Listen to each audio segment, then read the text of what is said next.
नमस्कार, आप देख रहे हैं बीजीटी ब्रेकिंग। चलिए खबर की ओर रुख करते हैं। सर्वाधिक उत्पादन तथा उच्च क्वालिटी की धान के लिए ख्याति प्राप्त बालाघाट जिला विगत एक पखवाड़े से धान को लेकर सुर्खियों में है।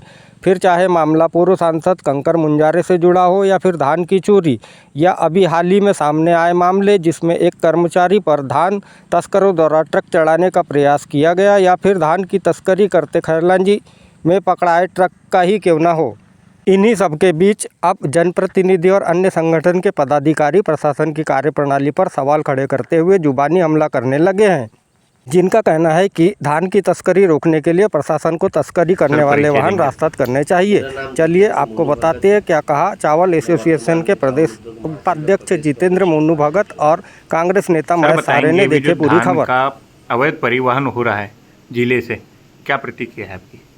देखो, सरकारी धान को बेचना गैर कानूनी है और मैं इसका विरोध करता हूँ। धान को बेचना जो भी मिलर या कोई भी दलाल धान बेच रहे हैं गलत है। इस पे प्रशासन को कड़ी कार्रवाई करनी चाहिए और बॉर्डर पे मुस्तैद रहना चाहिए प्रशासन को। वर्तमान में बॉर्डर पे जो मामला तो बॉर्डर पे मुस्तैद रहता है, पर कम ही संख्या बल होने की वजह से जो है कुछ ऐसी भी घटनाएं होने लगी है अब तो कि ट्रक चढ़ाने का प्रयास किया जा रहा है। उसका कारण ये है कि जो बिचौलिए हैं, दलाल है, धान बेचने वाले जो बॉर्डर छत्तीसगढ़, महाराष्ट्र और जहाँ पे धान बेचते हैं, इन लोगों के खिलाफ आज तक के प्रशासन ने कोई भी मजबूत कार्रवाई नहीं किया है। पूर्व में भी गाड़ियाँ पकड़ाई गई थी, एक लिपापोती करके कागजी कार्रवाई करके फाइन करके गाड़ियाँ छोड़ दी गई, जबकि जब तक ये ठोस कार्रवाई धान की गाड़ियों के ऊपर नहीं होगी, प्रशासन जब तक एक दो केस ऐसे नहीं करेगा, गाड़ी थाने में खड़ी करके सीधे राजसात की कार्रवाई करे। कोर्ट से गाड़ी छूटना चाहिए, न कि यहाँ पे लिपापोती और फाइन भर के गाड़ी छोड़ दी जाती है। जब तक एक दो कार्रवाई ऐसी होगी नहीं, तब तक ये घटनाएं बढ़ती रहेगी और इस पर लगाम नहीं लगेगी। जी भाई साहब, जिले से जो है बड़े पैमाने पर जो है धान की अफरा तफरी होती है और महाराष्ट्र में जाती है। आप प्रशासन से क्या चाहेंगे कि मतलब इसकी रोकथाम के लिए क्या प्रयास किए जाने चाहिए?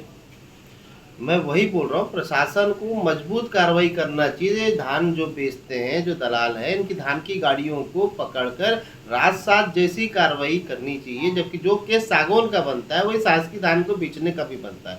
तो ऐसी कार्रवाई को प्रशासन कड़क होकर करे, न कि किसी के दबाव में, न किसी के साठगांठ में रहे, न लिपापोती हो। ऐसी कार्रवाई करेगा राजसात जैसी, तो ऑटोमेटिक एक दो गाड़ियाँ राजसात होगी तो धान बेचना बंद हो जाएगा। कोई भी दलाल का हिम्मत नहीं होगी।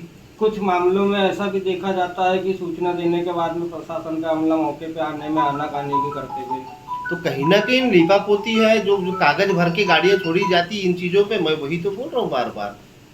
हमने देखा कि एक चेक पोस्ट पे जो है तस्करों ने जो है कर्मचारी के ऊपर गाड़ी चढ़ाने का प्रयास किया था, इसके बारे में बताएं। गलत है गाड़ियाँ चढ़ाना, और जो उनको आज इनका जो बल मिला हुआ है तो कहीं न कहीं प्रशासन से जुड़े हुए कुछ चुनिंदा लोगों के कारण इनको ऐसा बल मिला हुआ है कि धान की गाड़ियाँ हम कहीं पत्रकारों पे चढ़ा देंगे बोलते हैं, कहीं प्रशासनिक कर्मचारियों पे चढ़ा देंगे बोलते हैं, या कोई भी सामाजिक कार्यकर्ताओं पे धान की गाड़ी चढ़ा देंगे बोल के धान के जो तस्कर है, दलाल है, ये लोग ऐसी धमकी देते हैं उनको।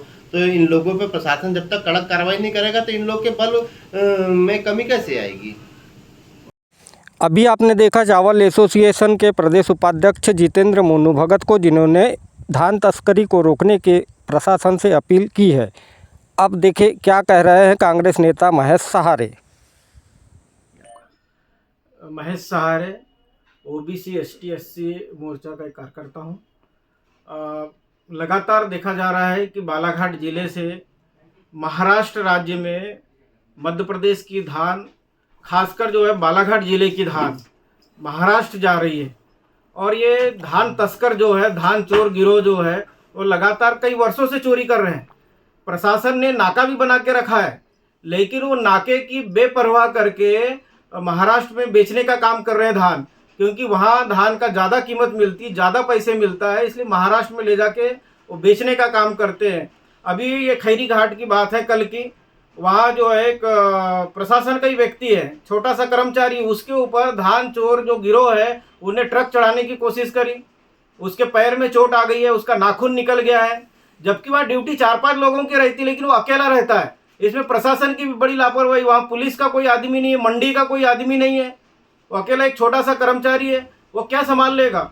ये धान चोर गिरोह जो है बहुत बड़े बड़े लोग हैं, अरबपति खरबपति लोग हैं ये लोग, और ये धान चोरी करके अरबपति खरबपति बने, कोई मेहनत करके नहीं बना। हमारा किसान मेहनत करके हल चलाकर जो है धान उगाता है, बड़ी मेहनत से उगाता है और सोसाइटी में उसको बेचते हैं और बेचने के बाद उसको सरकार खरीदती है। लेकिन ये जो राइस मिलर्स है, ये मिल के महाराष्ट्र बेचने का काम करते हैं और हमारे को जो यूपी और बिहार का चावल खिलाने का काम करते हैं। जबकि हमारे यहाँ अच्छा धान होता है तो चावल अच्छा होता है हमारे यहाँ, लेकिन जब तक हमारे पास सोसाइटी में जाती है धान तो अच्छी जाती है, मिलर्स के पास जाती है और जो चावल हमारे पास खराब आ जाता है। ये बड़ा चमत्कार है हमारे यहाँ पे।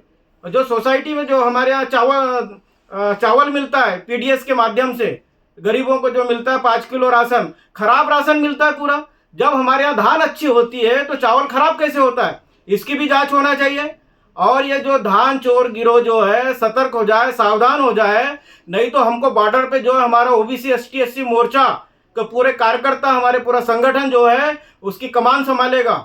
अगर प्रशासन के लोग लापरवाही करेंगे तो जरूरत हमारी पड़ेगी तो हम भी जो है रात को गश्ती करेंगे वहाँ पे और रात दिन लगे रहेंगे। हमारी जो किसान भाई लोग जो रात दिन मेहनत करके जो अनाज उगाते हैं, हम दूसरे राज्य में जाने नहीं देंगे, क्योंकि हमारे ही जो भाई लोग हैं उनको चावल मिलता है तो चावल खराब चावल भी हम लेंगे नहीं, हमें अच्छा चावल चाहिए। इसलिए महाराष्ट्र में हम धान जाने नहीं देंगे।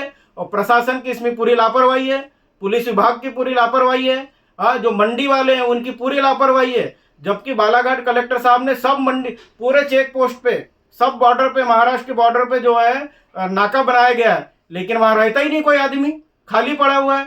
तो धान माफिया, धान चोर गिरोह, राइस मिलर्स जो है सोसाइटी से धान उठाते हैं और वो जीपीएस भी लगा रहता है ट्रक में। मुझे तो ये सुनने में आया कि जीपीएस वो निकाल देते हैं और मोटरसाइकिल से लेके अपने राइस मिल तक दिखाते हैं कि जीपीएस वहां जा रहा है, लेकिन ट्रक जा रहा है महाराष्ट्र। और ऐसी बहुत सारी घटना घट गई है। कई बार हमने मीडिया के माध्यम से देखे हैं कि यहाँ ट्रक पकड़ाया है, ये खैरी बॉर्डर पे पकड़ाया है, रजेगांव बॉर्डर पे पकड़ाया है, आमगांव बॉर्डर पे पकड़ाया है, लेकिन ये चोरी अभी तक रुकी नहीं है। अब चोरी रोकने के लिए हमको लगता है हमारा एसटी एससी मोर्चा के हमारे सारे पूरे बहादुर सिपाही, हम लोग खुद उसकी चौकसी करेंगे, क्योंकि किसानों का धान हम एक मुट्ठी भी अनाज बाहर नहीं जाने देंगे।